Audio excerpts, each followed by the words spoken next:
Welcome. I'm Mike Sawyer and the author of Finding Our True Political Center Through the Coming Revolution in Voting. I would like to start today by exploring the question, what if elections were less like wars and more like negotiations? After all, when a negotiation is resolved, all parties are generally satisfied with the result, while political supporters of both winners and losers only get angrier after each and every election. Like soldiers hunkered down in the trenches, there is no hope for a bargain or a truce in sight. Now, this polarization is driven by extremism, but it's important to understand that extremism itself is not an ideology. Rather, extremism is a strategy rewarded by our outdated voting methods. The challenge is figuring out how we can reach a grand bargain between thousands or even millions of disgruntled voters. I remember after the 2016 elections, I asked my son if he had voted, and he told me this story. Coming home from the polls, he had a sick feeling in the pit of his stomach. Uncertain about his decision, he was feeling down, so he decided to stop at a bar before heading home. The bar was empty except for one man sitting silently with his head down at the end of the bar. My son sat down next to the man and ordered a shot and a beer. The bartender asked him what kind of beer he wanted, to which he replied, "Doesn't matter." The other patron slowly raised his head and said, "I'm guessing you voted for Trump too." Now, when campaigns routinely promised, "I'm not as bad as the other guy," you're bound to feel a little down when you leave the polling place. In the long run, election results are not nearly as important as how you feel about the results. When all you hear is how the other party is rigging the election, you have to wonder if your vote can really make a difference. How you feel is of paramount importance. So, how do we bolster voter satisfaction? We need to rethink what voting should be. In my previous video, Why Voting Methods Matter, we explored the pitfalls of depending solely on voters' top choices, especially for contentious elections, that is, those where voters are looking for vastly different qualities in a leader. So we found that ranked choice voting often excludes viable candidates prematurely, while approval voting can be complex for most voters to understand.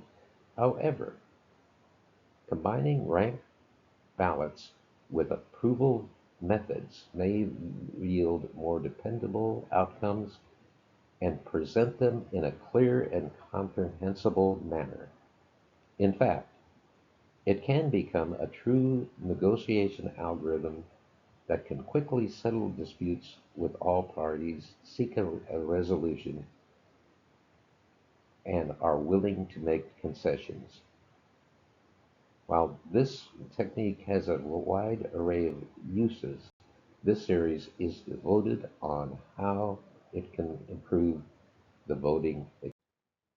Why is it so important for elections to work like and feel like negotiations? Well, we live in a transactional world, and one way or another, we negotiate for everything we need. We rarely get everything we want, but somehow we are almost always satisfied knowing that we negotiated the best deal we could get. So, why should we expect to get everything we want from an election, especially knowing that either way, no one's going to be happy. The ideal place to start our search for a negotiation algorithm is ranked approval voting. This is a variation of Buckland voting. Ranked approval voting is ranked because it uses ragtag ballot. It's a form of approval voting because voters may cast votes for more than one candidate. Now, approval voting is defined as an electoral system in which voters may vote for any number of candidates they choose. The candidate receiving the most votes wins.